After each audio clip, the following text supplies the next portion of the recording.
jadval yasalgandan keyin biz bu jadvalga model yasaymiz.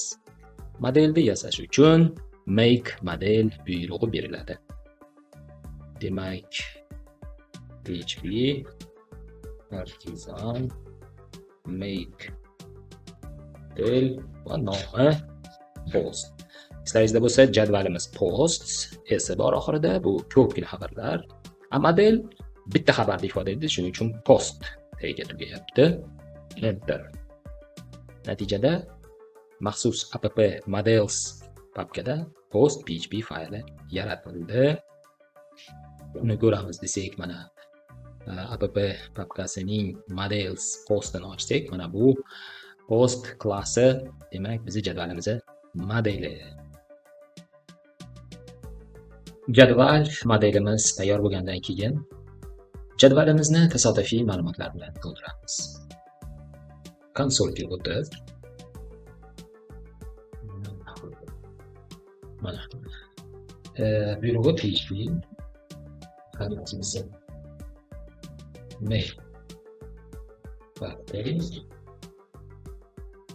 post factory. Mana bizning factoryimiz tayyor. Ko'rinib turibdi. LBB database factories post factory. Ko'ramiz. Mana post factory. Demak, bu yerda definition array degan usul bor.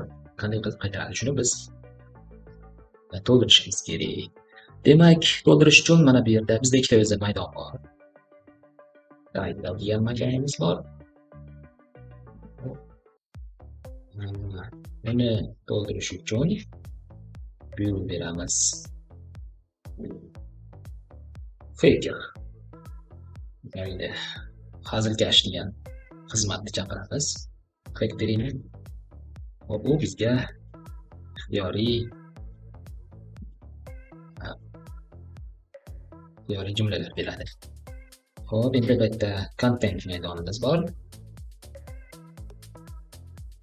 Bu yerga ya'ni hazilkashni chaqiramiz. Figure. Adashtirmang, hazilkash. Boshqa so'z bilan adashtirmang. Bu yerga biz abzatslar yaratamiz.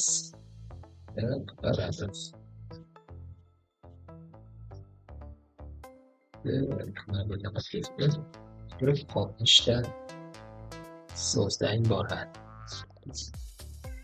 Bu yerga o'zi bo'ladi, bo'lmasa ham bo'ladi.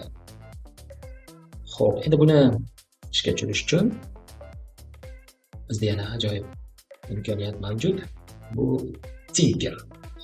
Tinker o'zbekchasiga qadaqcha. Bir kichkina tuzatishlar ishlanganda shu qadaqchani chaqiramiz. Tinker. Tinker ishga tushadi. Va bu yerda biz buyruq beramiz.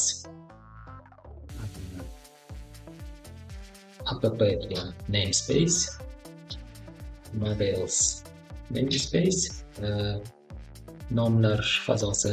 Bu yerda bizda post modelimiz bor. Model orqali jadvalga yozamiz. Mana bu yerda factory degan usulni chaqiramiz. Va nechta kerak bizga taraymiz. Hozircha bir 10 ta xabarimiz bo'lsa ma'qul. Create yasab beradigan usul. Hop, mana bu yerda enter qilsak,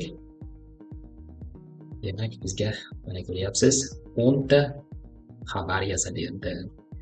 Uni biz PHP muallimida ham ko'rsak bo'ladi. Hop, mana demak LBB ma'lumot bazamda post degan jadvali mana 10 ta yozuvga to'ldi. Title bor, contenti bor. Faqat bir xil qoldi. Tekshirishga hech narsa yo'q bo'ladi.